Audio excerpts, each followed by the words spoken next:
2, 1, you're on.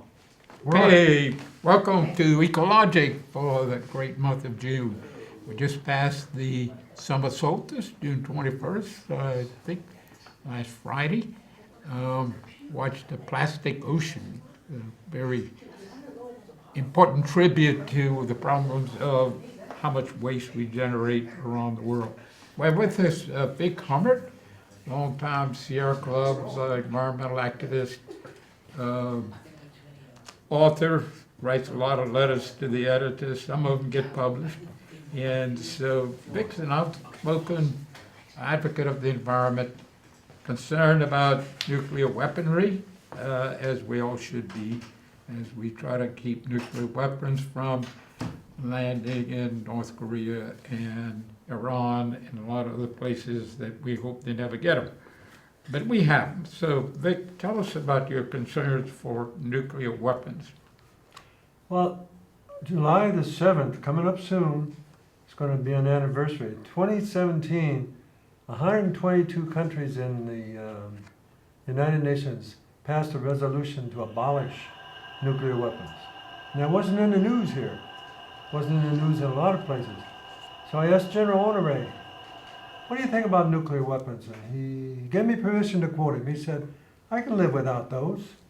Well, let me ask you a question. Why is it that the United States and the ambassador to the UN, Nikki Haley, is so opposed to the resolution to abolish nuclear weapons? He said it's because of the money. The money, there's trillions of dollars involved in the manufacture of nuclear weapons.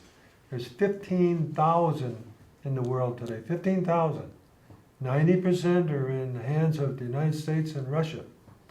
And this is all on computers, and technology is not foolproof. So I think we should respect that anniversary coming up, July 7th. Yeah, we, for the most part, are dismantling our intercontinental missiles.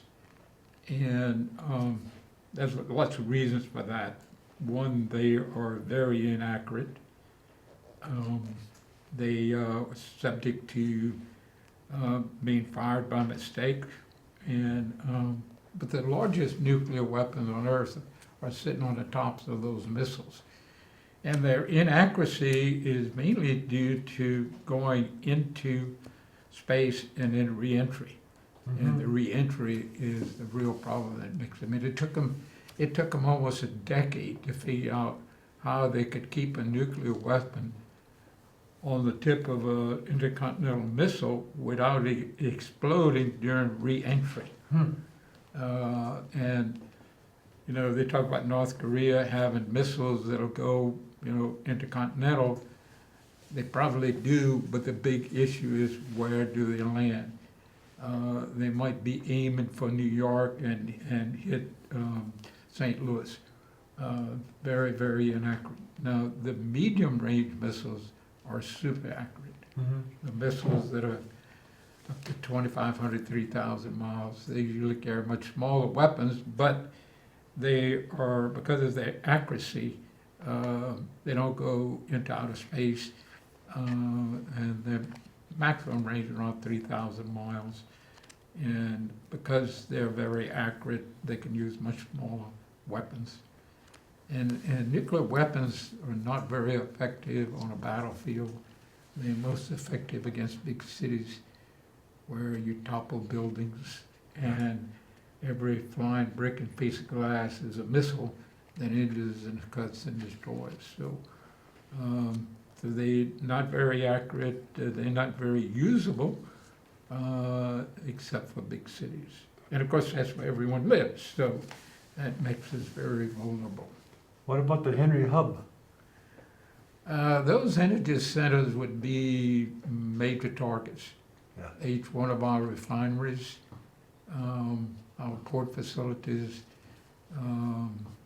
the big control centers for the electrical grid system, all those things would be primary targets.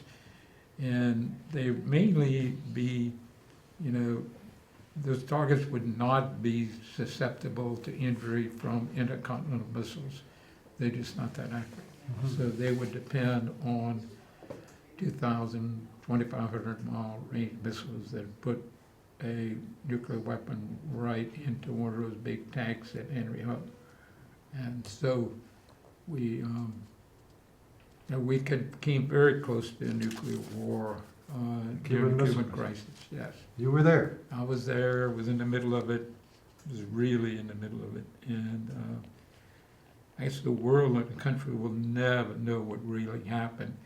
And what scares me about what's going on in the world, I was part of a management team in a major transportation supply depot. So we had our fingers on issues going on all over the world. And the country never knew that we planned to invade Cuba with about 180,000 troops. D-Day was 165,000 troops. So this was a big event.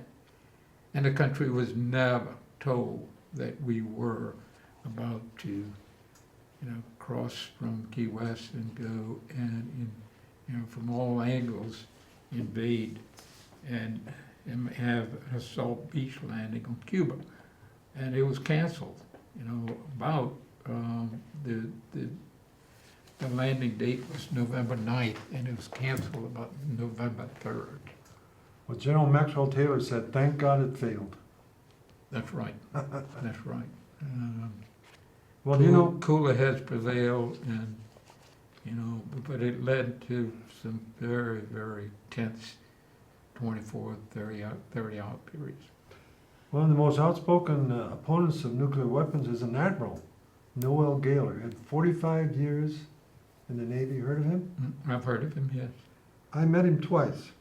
First time he spoke in Philadelphia, he said, the day we dropped an atomic bomb on Japan, we made ourselves completely defenseless. And the day we detonated a hydrogen bomb, we made ourselves 1,000 times more defenseless. He said, the only defense against nuclear weapons is to, he got emotional, stop building them. And everybody in the auditorium, there were about 500 people there, we all stood up, we clapped for 3 minutes until our arms got tired. So I met him twice. He's got the same message. So Admiral Noel Gaylor, another admiral with the Center for Defense Information, and an Army general. They know we can't use these. The only reason they build them is to make sure they're not going to be used. That's right. That's right. Is that stupid? Hopefully they'll never be used. And nuclear energy, like for electrical generation, has enormous problems. Yes. Duke Energy is building one in North Carolina. It's a 2,000 megawatt plant. They are $59 billion into this, and they haven't generated a kW of electricity. Mm-hmm. So the cost of the electricity will be off the charts, probably 70, 80 cents a kW. Wind power right now is 2.5 cents a kW. It's can only be done by very large companies like Duke that can spread that cost into 60 or 70,000 megawatts of power. And anytime there's a hurricane, those things are threatened, right? Well, the big threat is a loss of water supply to keep them cool. Like And Fukushima. that's what Fukushima happened. It got out of control because their pumping system, they lost electrical power. Yeah. So their pumping system goes down.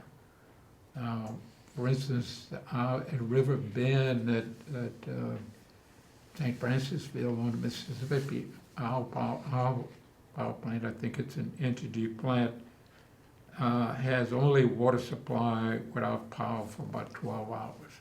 Mm-hmm. And so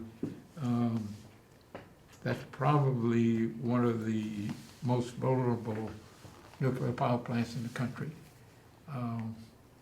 Typically, a nuclear power plant will have backup assist power for 24, 36 hours. Mm-hmm. Japan, they needed backup power probably for 30, 40 days, and they just wasn't there. And so you get a nuclear, a nuclear heating system, heating steam, that's virtually out of control. And Fukushima is still a threat, right? sure, Yeah, anytime you spread, nuclear waste all over the countryside and into the oceans, you got a real problem. Gonna have some radioactive fish. Right, and, we didn't know a lot about radioactivity when we were setting off these weapons. We knew next to nothing. I fished in Alaska, with a General Gibbs. He was the commanding officer at Eniwetok for the tower explosions, hydrogen weapons. And they had GIs in foxholes a half a mile from the tower, Wearing sunglasses. wearing a super glass. They had ships all around. People were wearing these glasses so their eyes wouldn't be burned into blindness. But all the exposure to, the fallout and all that, And ionizing radiation. the blast and the shock waves, all these troops were exposed to that. Yeah. And of course, it had enormous detrimental health effects. Most of those guys who had those tests ended up with leukemia or bone cancer. General Gibbs had leukemia. He was a guy that was about 40, white hair, he looked like he was 75, increased aging, had leukemia, and was serving as was the Alaskan Air Commander. And, but he was also the commanding officer at the test sites in the Pacific. And of course, some of those islands that they tested on are still radioactive. The Marshall Islands. And it's interesting that when we do work on sediment deposition and so forth, we can use 2 years in nuclear history. One, the first weapons was set off in New Mexico. Los Alamos? Yes, at Los Alamos. That's where they were first set off, and they were so filthy that they left a radioactive footprint around the globe. And people measuring sediment buildup in the marshes and mud flats and so forth used 1943 and 1963. 1943 was set off 3 or 4 weapons, plutonium and uranium bombs, both of them were filthy.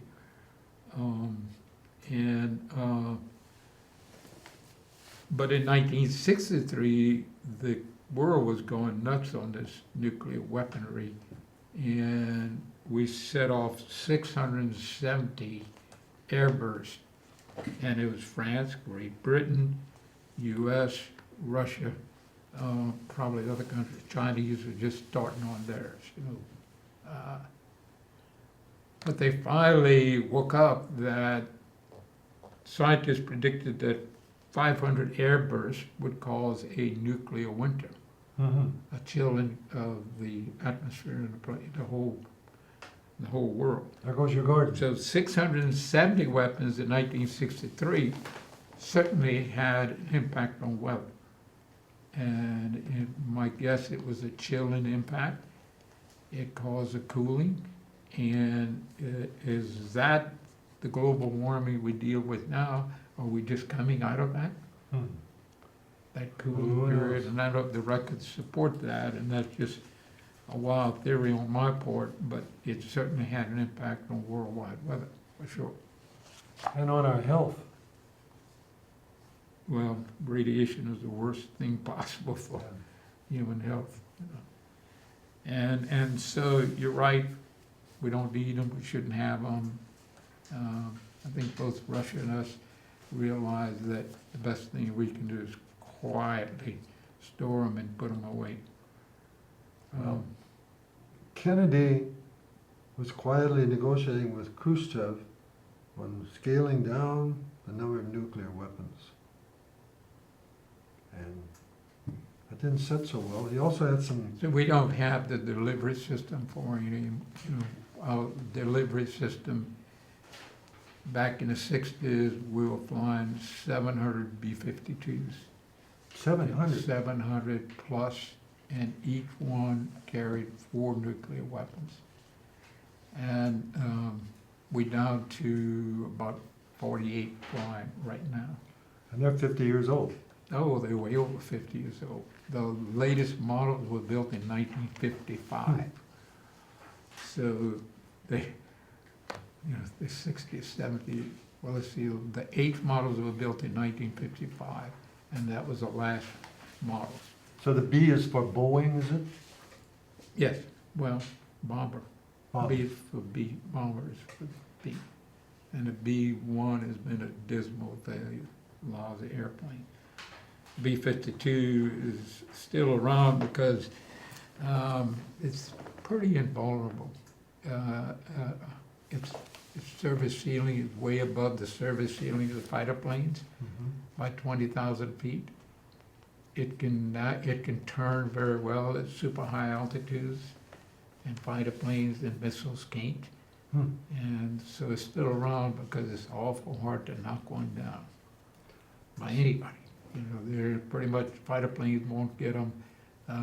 They have missile defense on board, so they know when a missile's coming. Missiles have little bitty control surfaces and less control as they get higher in altitude.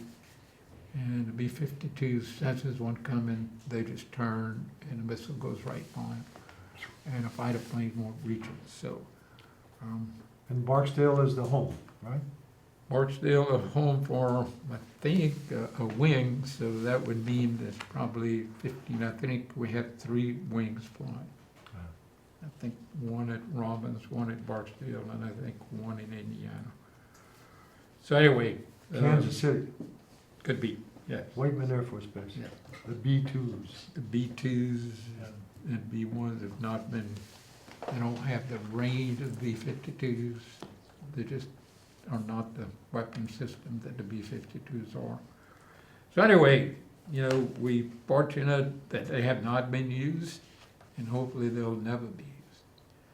That's what Kennedy. Anyway, we were, on the 21st, the summer solstice, we watched a movie on the plastic ocean. It's really amazing how plastics have begun to fill the oceans and cause great harm to birds and fish and turtles and all kinds of wildlife that see a plastic, bag in the water that looks like a jellyfish, their food, so they eat it.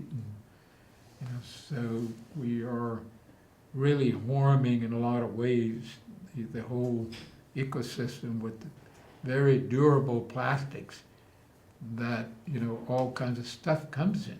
Yeah. And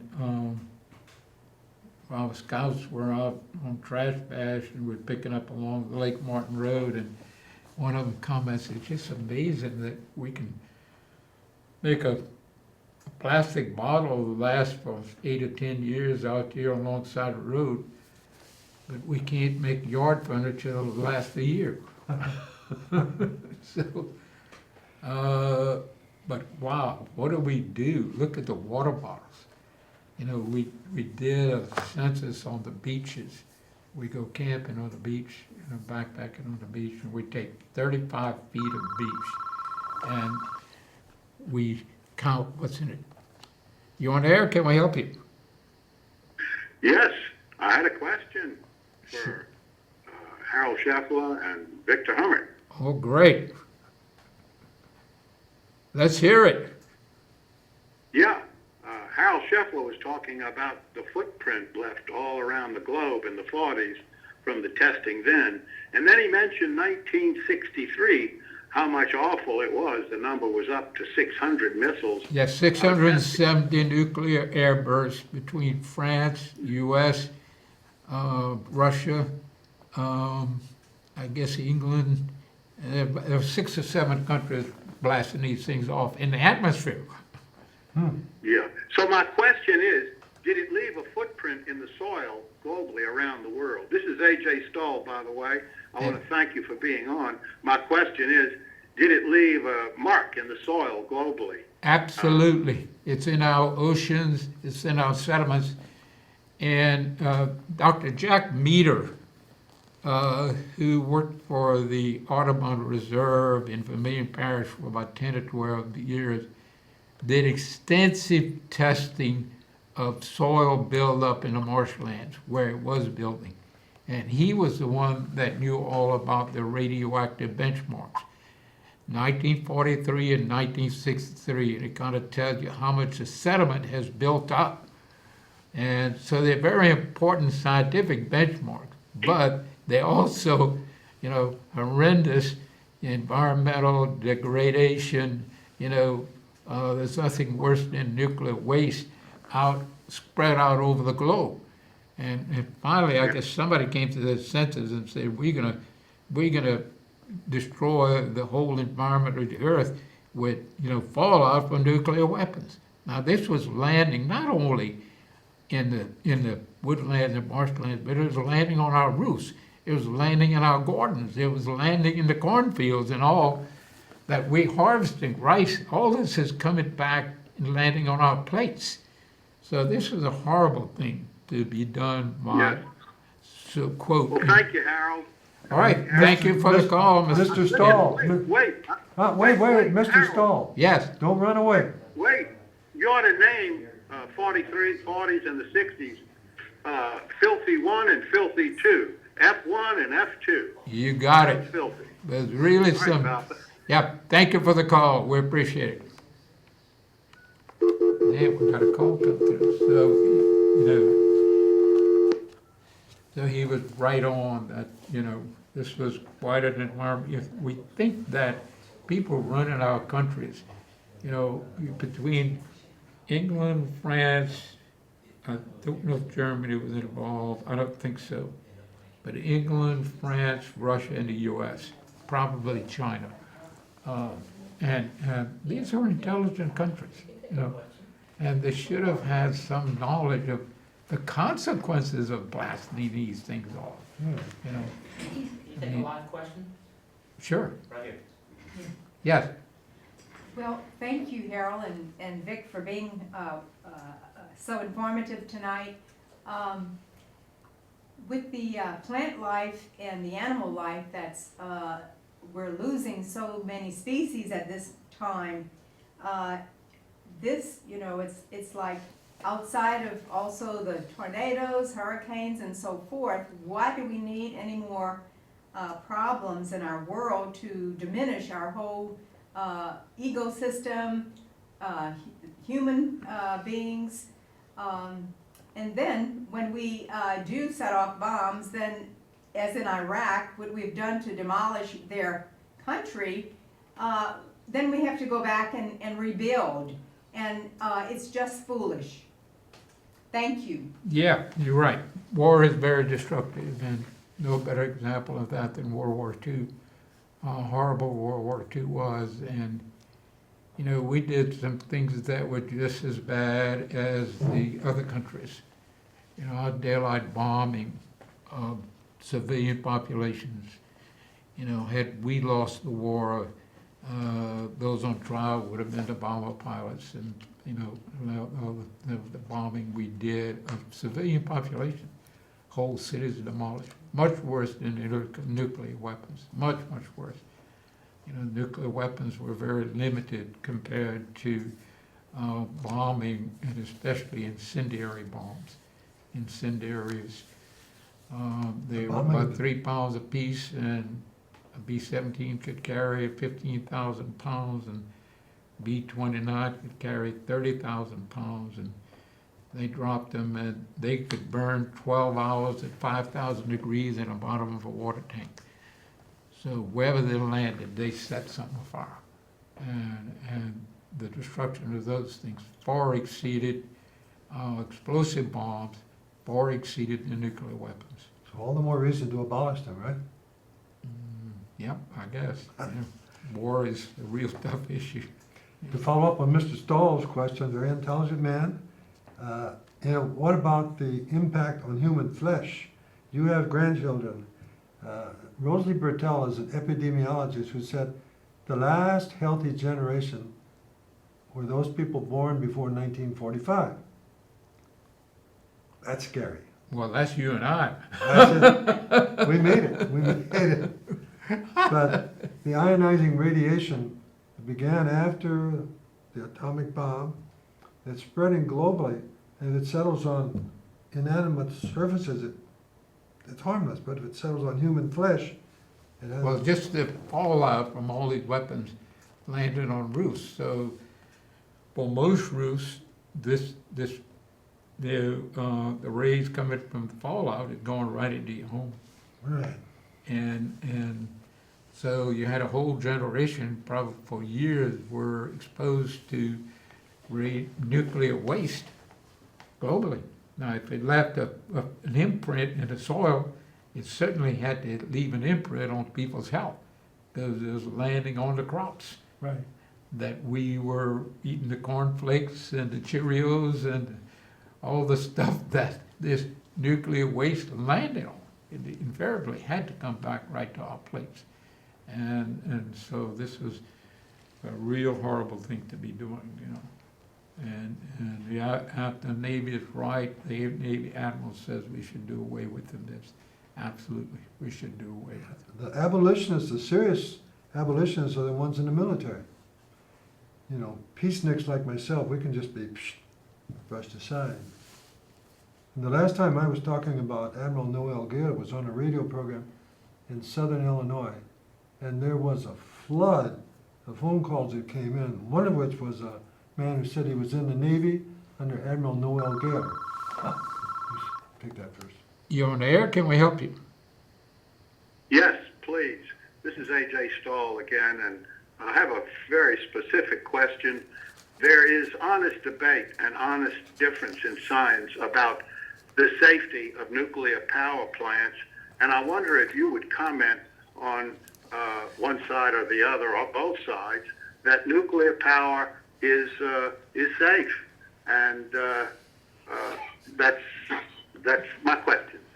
May I hang up? Okay. First of all, you would look at what's happening in the world. Germany, after the incident in Japan, Fukushima, Fukushima disaster, from the tsunami that hit that and let this nuclear power plant go wild, Germany condemned all their nuclear power plants. And a nuclear power plant is just a steam plant. And so instead of using nuclear power to generate the steam, they switched to coal. A lot of that's coming from the U.S. And England, they did the same thing. They shut down their nuclear plants, and the populace of England was pushing for renewable. So they're using wood chips from the south of the U.S., including Louisiana. They're using wood chips to power their ex-nuclear power plants. Now, the biggest issue of nuclear power, beyond a safety issue, is the problem of cost. The world is going to renewable power for one reason. It's the lowest cost power we have. Right now, the lowest cost power in the world is wind. Disagree. And wind is about 2.5 cents kW, $25 a megawatt. Right next to this combined cycle gas with maybe 0.2 cents more. And right with that now is,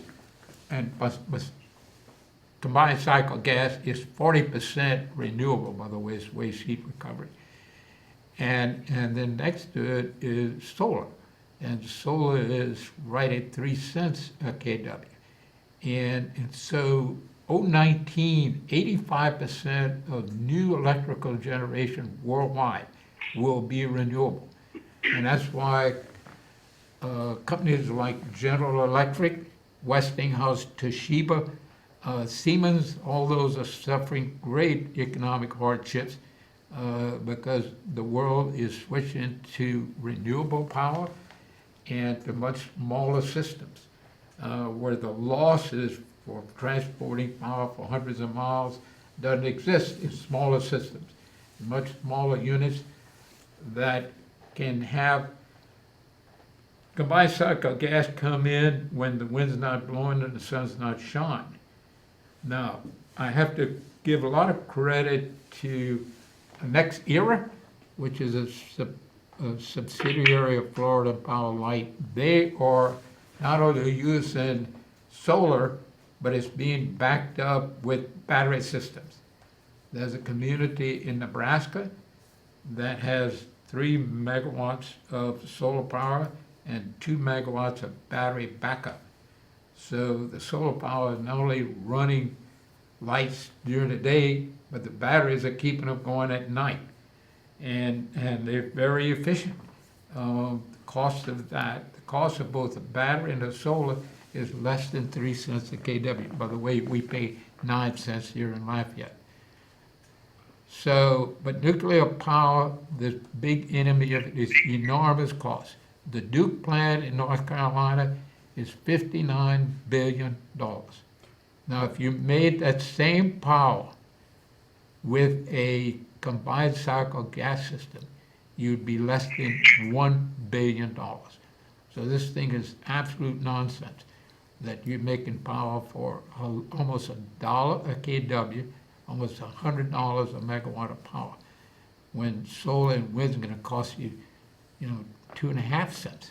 And so the world is changing, and General Electric and Westinghouse haven't kept up with the change. Big electric companies like Duke and Southern Energy are going to be left in the dirt, and it's those companies that are wind powered. Next Era is the biggest electrical generating company in the country. It's a $91 billion company. Duke is next to it at about $50 billion.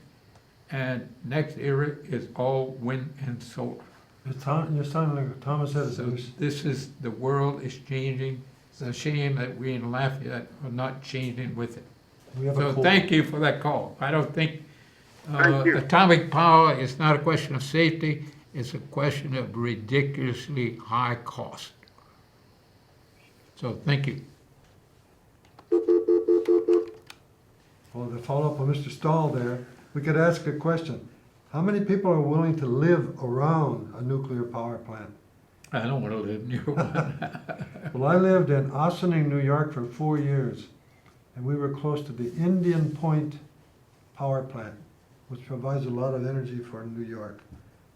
Real estate has dropped drastically around Indian See, Point. we are only about 60 miles from River Bend, Right.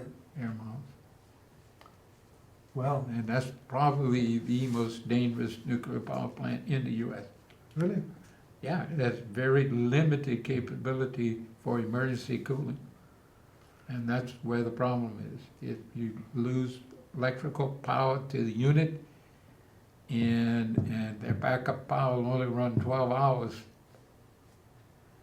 Now, the suggestion is, they're right on the Mississippi River. Do you think, well, you can have pumps, but pumps need electricity. And the rivers do flood. Yes, All of those nuclear power plants along the coast in the last big we have hurricanes. 2 of them. One is over in Mississippi, but it's an energy nuclear power plant too. I think 20% of our power in Louisiana is nuclear, 20%. 20% And Lafayette is coal power. coal power. Yeah, Something's gonna have to change here. yep. And coal now has real problems because of again, a Duke legal decision. Duke in North Carolina had one of the coal waste ponds. Coal waste goes into concrete and it's reused. It strengthens concrete. It should never be used in a house, but it is anyway. And it goes, about 40% of the weight goes into ponds, and then the rest of it is landfill. So our plant up at Alexandria, Boyce, has one of these big ponds. And one of those broke loose in North Carolina and poisoned the water for something like 700,000 people. And that put Duke in litigation with North Carolina, where they declared their waste in the ponds, in the concrete, and landfill as all toxic waste. And North Carolina Supreme Court ordered that it be disposed of as toxic waste. And the bill for doing that, it's a 10-year to dispose of that waste, and it's around $12 billion. And we have one of those sitting right that all the lights you see here, for the last 38 years, we've been dumping into a pond just like it. Are there Now, people, there was a survey in 39 states that looked at 265 of these coal waste ponds and the impact that coal waste pond has on adjoining well water. mhm. And 265 sites in 39 states, 242 had serious contamination, major contamination of arsenic, mercury, lead in the groundwater around these ponds. Do the people up in Boyce know this? No, They don't. and I don't know if that one was tested, I'd like to find out. But 2 environmental groups did those tests, about a 2-year study. And so we can laugh about it, but Lafayette has one, Mhm. and we could be held responsible for the expensive removal and securing that waste. We have no reserve for that, whatever. So that could be a big burden on the ratepayers, citizens of Lafayette to deal with this major problem that has already been tried in court. How about the new candidates for mayor? Do they know about this? Oh, I have no idea. We gotta get to them. Yeah, where Lafayette is going, Lafayette can modernize the existing power plants and lower the cost of their power to probably 50% less or more. Mhm. We could take Lafayette General's $300,000 a month bill and reduce it to less than $100,000 if we powered up our existing power plants here in Lafayette with modern equipment and tied into solar power. We could put solar out at the airport. We could put 50, 100 megawatts at the airport. It would cost us nothing but to sign a contract with a company like NextEra.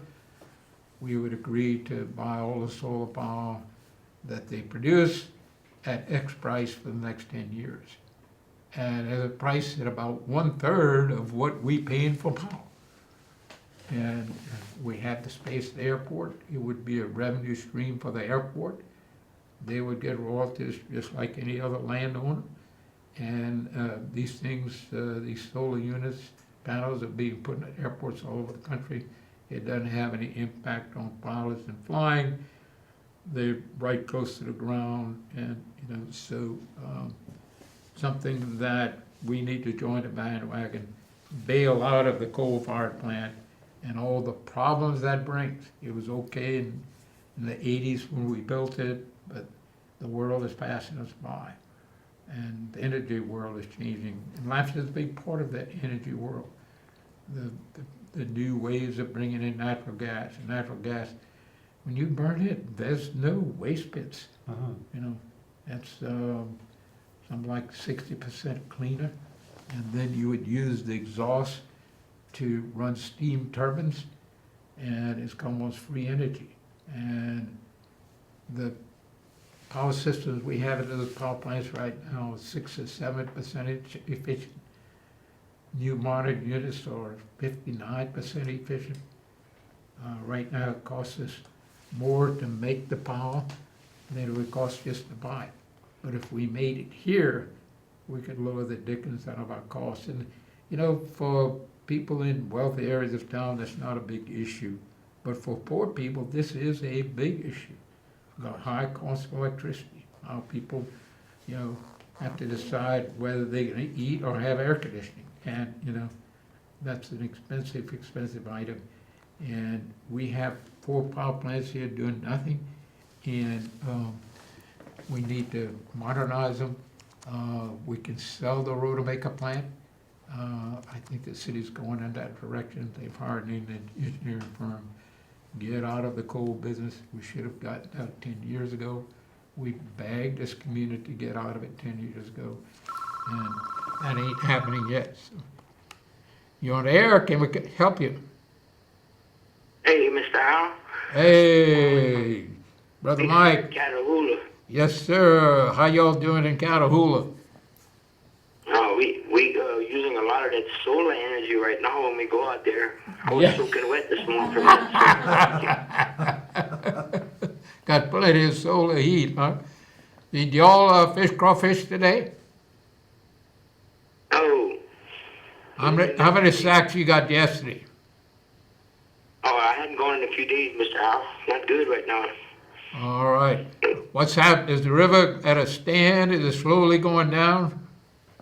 Yeah, it's falling real slow. It's at about around 19 feet at Butler Road, but we're gonna have water probably till August with all the water we have in the river. And how about the water in Catahoula? How's that? Is that water getting clearer, you were telling me earlier? Oh yeah, the water's getting bird in the lake. Are they catching Probably bite a little bit. Are they catching a sac-a-lay in the lake? I didn't hear nothing lately, but they ought to start catching a few. If the water's water's getting pretty. clear, yes, the water's getting clear, there's probably a few fish in there, so. But how's everything going? Y'all surviving the big flood in the basin? Oh yeah, we don't have no problem with that. You put your boat in the water at, Talking about with the solar and wind energy, isn't it up to the Public Service Commission to determine whether you can buy that energy or not? yes, but so far, the big problem with bringing wind and solar into Louisiana is the grid is privately owned. So to make it work, you gotta send this power over privately owned grid and they charge you like the dickens for it. We could put wind power in the Gulf, but they would charge us more to move the power than we could sell the power. We could sell the power for 3 cents and make it profitable. They would charge us 4 or 5 cents to move it to Lafayette or move it to New Orleans. Who owns the grid? The grid is owned by Entergy, Clico, you name it, the big power companies. Slimco owns a bunch of it. They have their own grid system. It's not really the grid, it's the transformers. You see, when we make power at the coal plant up in Alexandria, we got to ship it over 100 miles. So it has to go on Yeah. high, super high power lines, 600,000 volt lines. And so it has to go through transformers. And the use of the transformers to bring it up, to be able to ship it a long ways economically, and then bring it back down, there's a big cost and a lot of loss in that transformer. If we made the power here in Lafayette, we wouldn't have that issue at all. We wouldn't pay to move it. We just put it into our own lines locally, so we're not beholden to Clico or Entergy or whoever owns the line and gets well compensated for its use. Now in Texas, the whole grid system is public like the highways. So you just hook up into it, and they also in Texas don't let you ship power a long ways. They control the generation goes to the closest user. So you might be living in Houston and you buying wind energy from Amarillo, but you'll never get the electrons from Amarillo. You're going to get it from the closest generator. And so they minimizing the line loss by moving it great distances. And then Texas uses direct current lines. Louisiana doesn't have direct current lines. And the reason they use direct current, it eliminates an enormous amount of line loss. If you ship power 100 miles in Louisiana, you lose half of it. It's like a battery, in other words. Right, Direct current. that's right. If you ship power 100 miles in Texas, you only lose 5% of it. So that's why Texas has just cheap power, unbelievably cheap power. There's a rancher that I got to know, he's a broker for Texas Energy, and he invited our scouts to go hunt over there, to go camp at his place, and we did. And I asked him what did he pay for his power for his 100-acre ranch, and he had a big warehouse, and he had his freezer, and he had a little camp and all that. And he says, I pay 4 cents a kW. You probably pay around 8 cents. And he says, I have no nighttime charges, no charges from sunset to sunrise, and no weekend charges from Friday at midnight to Sunday at midnight. Well, I said, how much is your electric bill for this 100-acre ranch with your warehouse and your storage buildings and your camp and all? He says, about $25, $30 a month, but I think I can get it less. So that's the real story of what's happening and what can be So they need to done. go with a smaller system. They go with smaller systems. They're very much into combined cycle gas, real efficient units, and it's all competitive. So if you can't make cheap power, you can't stay in the business in Texas. And Texas is way ahead of us, but we could sure learn by their success and copy them. So you mentioned the Public Service Commission. I don't think they have a clue about what's going on. So thank you for that question, Mike. All lines are clear. All right then. All right, man, let's All stay in right, touch. nice talking to Thank you. you for checking in with us. All right. Thank you. Y'all stay cool. Yes, sir. Yeah. What's that? You're on the line. Can we help you? Hello? Tell us about your clock. Yep, you know what? I may have lost that customer. See if we can get him again. Vic, what about the clock that you have? Well, when there's a lull. Yeah, so, people are wondering about, might be avenue to ask about the Public Service Commission and move us into renewable energy. I can say, CLECO blessed the sale, the Public Service Commission, Mike Francis and all those guys, Foster Campbell and some others, blessed the sale of CLECO to the Australians. And I have to give, I had very great misgivings about that transaction. But that has changed. CLECO now has moved this into renewable. You're on the air, can we help you? Yeah. I was wondering what the meaning of the clock was that Vick Hummert was holding up. This is H.A. Stahl, and Oh, I think Mr. Stahl, yes. it's a nuclear clock, I think. the meaning of the clock Oh, that Mr. Hummert was holding up on the magazine. okay, 1947, a group of scientists figured, well, we have a real problem after we've created this atomic bomb, so we better educate the people. So they came up with this magazine called the Bulletin of Atomic Scientists. And 12 midnight is called the hour of catastrophe. If there would be the third time that somebody uses a nuclear weapon, that would be it.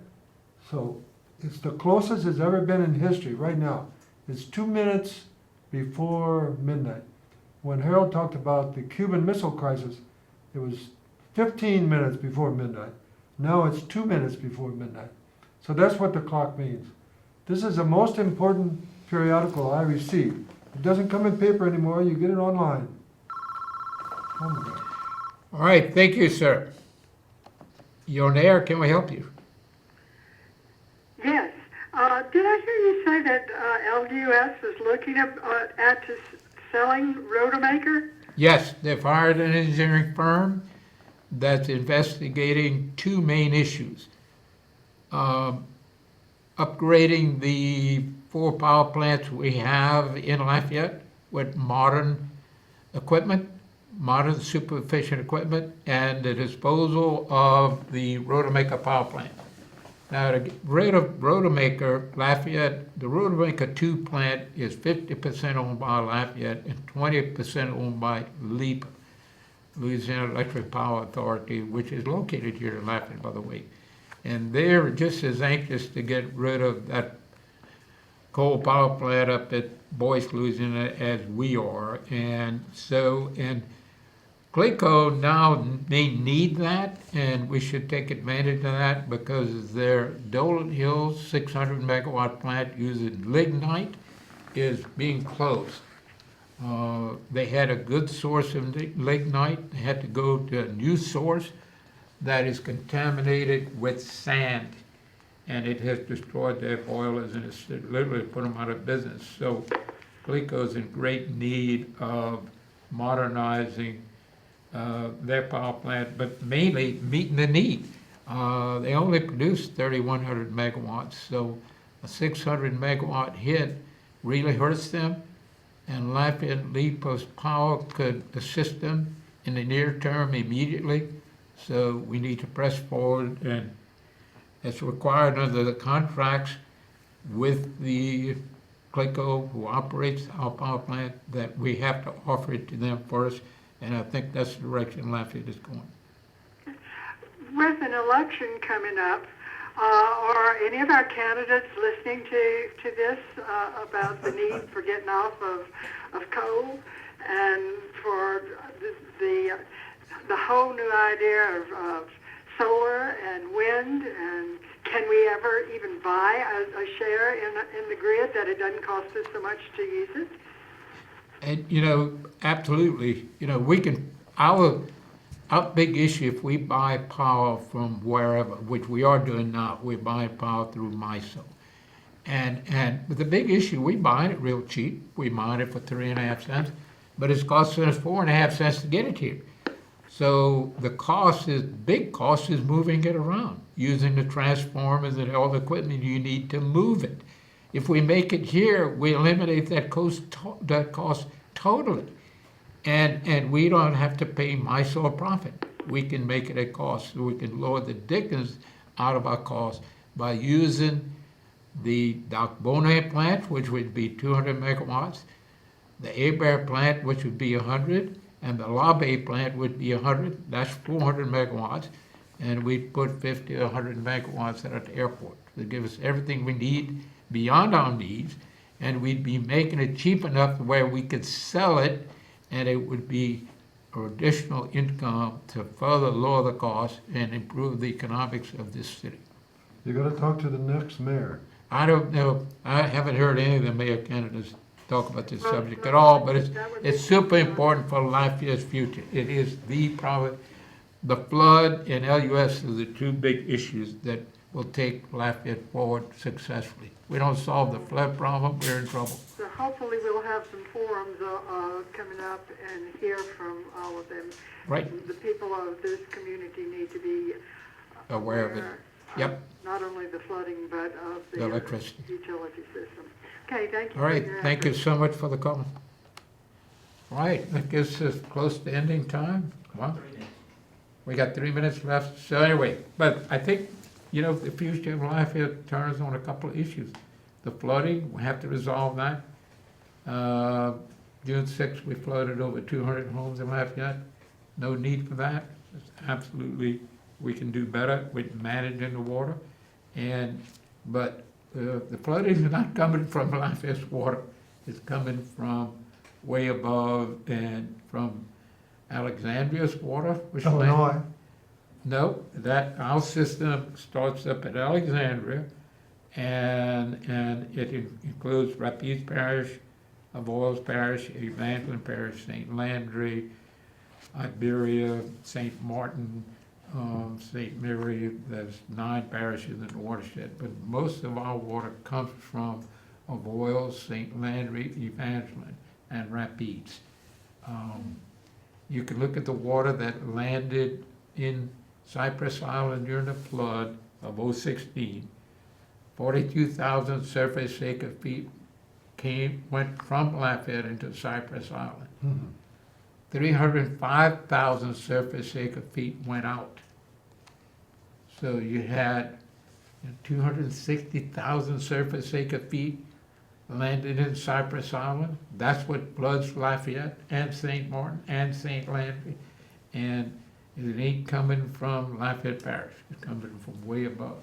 In fact, Lafayette's contribution to that flood is very small. It's probably not more than 3 or 4% of that flood. But I meant the flooding, Over half of Lafayette drained into the Mermentau system.